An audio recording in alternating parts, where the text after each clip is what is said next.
वय वर्ष 10 ते 20 किंवा 12 ते 20 या वयोगटातील मुलांना कशा पद्धतीने हँडल करावं हीच सर्वात मोठी समस्या झालेली। कितीही समजावून सांगितलं, काहीही केलं तरी काही केल्या डोक्यात प्रकाश पडत नाही। म्हणजे चांगल्याने सांगा, प्रेमाने सांगा, रागवून सांगा, मारून सांगा, काहीच फरक पडत नाही आहे। आणि अशा समस्येमध्ये आजचा पालक सापडलेला आहे। मुलांना वाईट सवयी लागत आहे पण पालक काहीच करू शकत नाही आहे। काय करावं याचं उत्तर शोधल्याने मिळून राहिलेलं नाही आहे। तर या मुलांना हँडल करत असताना पालकांनी जर मी सांगितलेल्या काही सूचनांचं जर पालन केलं तर निश्चितपणे तुम्हाला काही ना काहीतरी मार्ग मिळेल। परंतु ह्या सूचना तुम्ही फॉलो करणं सुरू केल्याबरोबरच मुलांमध्ये चेंजेस येईल असं होणार नाही। तर त्यासाठी तुम्हाला पेशन्स सुद्धा ठेवावा लागेल। मी संजय राऊत, यवतमाळ, आजच्या व्हिडिओमध्ये सांगतोय की मुलांना कसं हँडल करायचं। तुमच्या मुलाला जे आवडत असेल त्यातल्या काही गोष्टी ज्या शक्य आहे त्या आवडीनिवडी त्यांच्या जोपासण्याचा प्रयत्न करा। मग कुठलीही गोष्ट असू शकते, त्याला जे आवडतं ती गोष्ट तुम्ही काही प्रमाणात करण्याचा प्रयत्न करा।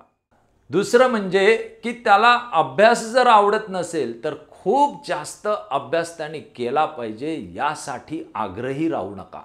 खूप जास्त त्याच्या मागे लागू नका। अभ्यास कर असा तगादा लावू नका। त्याला हळूहळू आपल्याला अभ्यासात नेता येईल।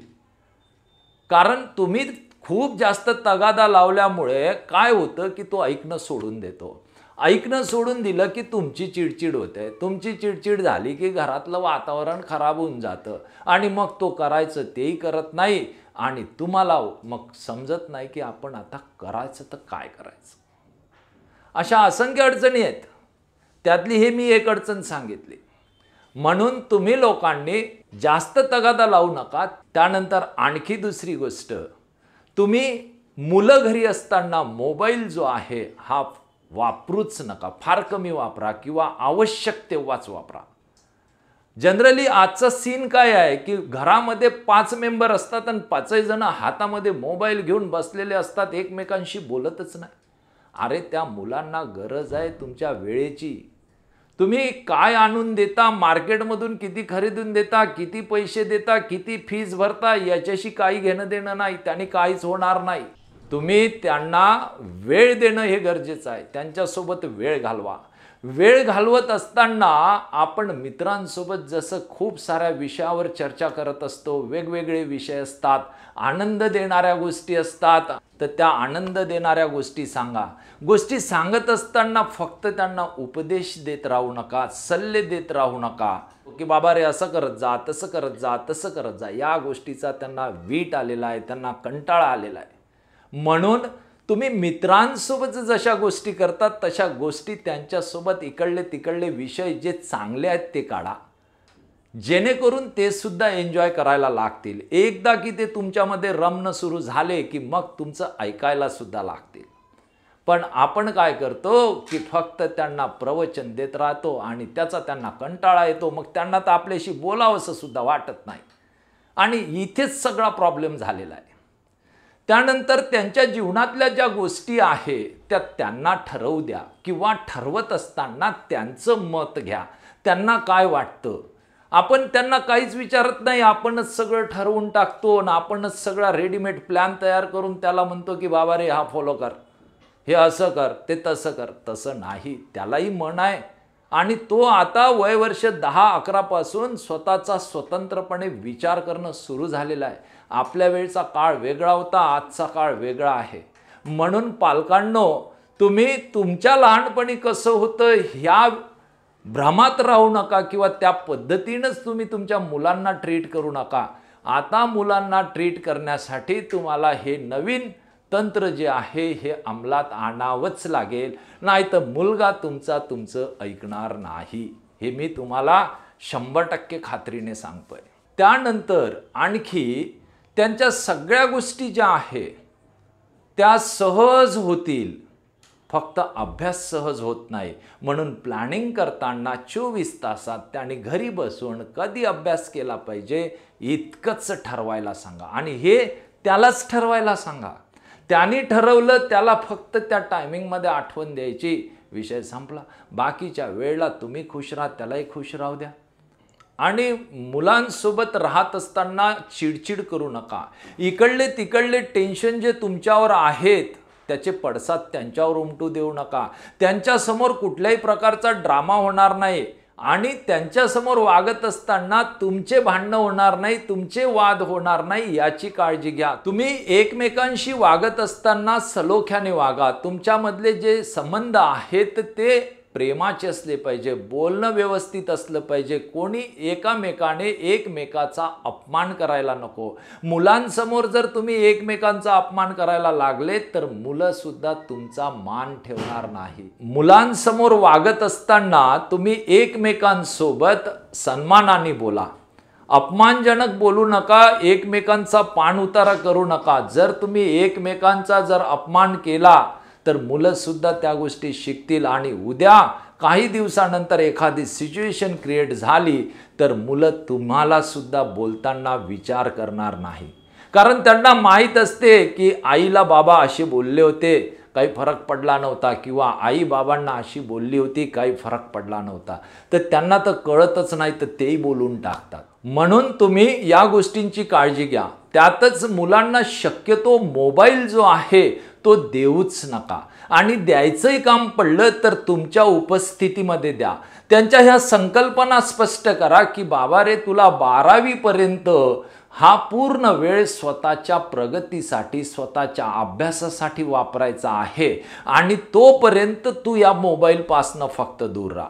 ज्या दिवशी तुझा 12वीचा शेवटचा पेपर होईल त्या दिवशी मी तुला पाहिजे तसा मोबाईल घेऊन देईल. आपापल्या ऐपतीप्रमाणे तुम्ही त्यांना सांगू शकता. पण मोबाईल न घेण्यामागचं कारण एकच आहे की ते म्हणजे की तो मोबाईल तुझ्या जीवनातला जो आता सर्वात महत्त्वाचा काळ आहे तर तो वेळ तो जर घेऊन गेला तर तुझा अभ्यास होणार नाही आणि तुझा परफॉर्मन्स जर कमी राहिला तर तुला पुढील जीवनामध्ये ज्या चांगल्या संधी भेटायला पाहिजे त्या संधी भेटणार नाही. हे त्याला समजावून सांगा मोबाईलबद्दलची तुमची संकल्पना. आणि हो, जर तुम्हाला माझा हा व्हिडिओ आवडला असेल तर लाईक जरूर करा. यानंतर आणखी एक गोष्ट मी तुम्हाला सांगतोय की मुलांच्या क्लासवर किंवा शाळेमध्ये 15 दिवसातून किंवा 1 महिन्यातून सहज भेटीला जा. जेणेकरून त्या मुलांवर इनडायरेक्टली तुमचा एक प्रेशर क्रिएट होईल की माझे आई बाबा शाळेमध्ये भेटायला येतात, माझी काय प्रगती आहे, माझं काय वागणं आहे हे जाणून घेतात.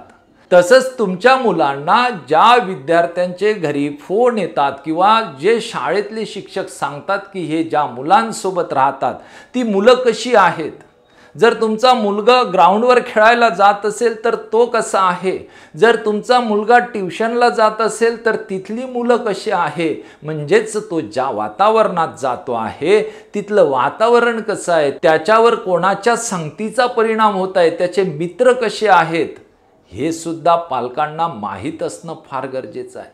आणि हे जर माहीत राहिलं तर आपण बऱ्याच साऱ्या गोष्टींची जाणीव त्याला करून देऊ शकतो. त्यानंतर या पलीकडे आणखी काय असतं की या वयामध्ये मुलांना बाकीचे मुलं जे करत आहे ते मी पण केलं पाहिजे असं वाटतं आणि मग नको त्या गोष्टी इतरांचं पाहून आपली मुलं करत असतात. म्हणून आपल्या मुलांचे मित्र कोण आहेत, आपला मुलगा कोणाच्या संगतीत राहतो याची सुद्धा माहिती पालकांनी वेळोवेळी करून घेतली पाहिजे. आणि त्यासाठी आपला मुलगा शाळेत जिथे जातो त्या ठिकाणी महिन्यातून एकदा तरी आपली शाळेला व्हिजिट झाली पाहिजे. ज्या ट्युशनला जातो त्या ट्युशनमध्ये सुद्धा आपली व्हिजिट झाली पाहिजे. आणि या व्यतिरिक्त आपल्या मुलाला अपमानजनक तुम्ही बोलू नका, त्याची कंपॅरिझन दुसऱ्याशी करू नका. त्याच्या मागच्या एक्झाममधला जो परफॉर्मन्स आहे त्या परफॉर्मन्सची तुलना आताच्या एक्झामसोबत करा, पण त्याची तुलना दुसऱ्यासोबत करू नका. तो तसा करतो, हा असा करतो, तुला काय होतं असं नाही. आपला मुलगा हा आपला मुलगा आहे, दुसरा व्यक्ती हा दुसरा आहे. दोन व्यक्ती एकसारखे वागू शकत नाही, एकसारखे बोलू शकत नाही, एकसारखे दिसत सुद्धा नाही. तर मग आपण त्या अपेक्षा करणं हे चुकीचं आहे.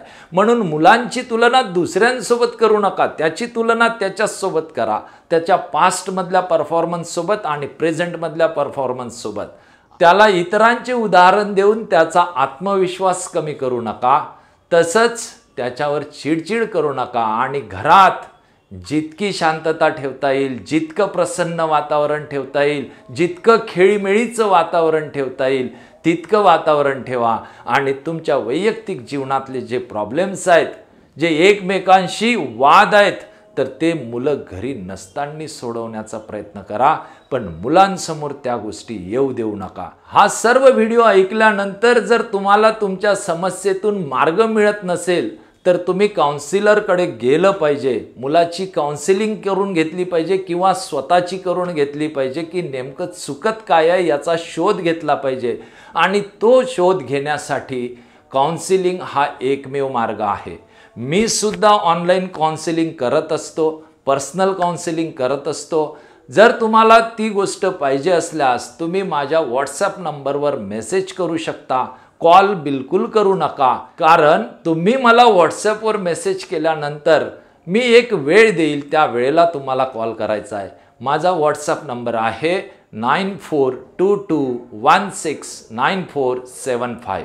तर या नंबरवर व्हॉट्सॲप करून तुम्ही माझ्याशी बोलण्याची वेळ मागू शकता आणि पर्सनल काउन्सिलिंगचा लाभ घेऊ शकता. धन्यवाद.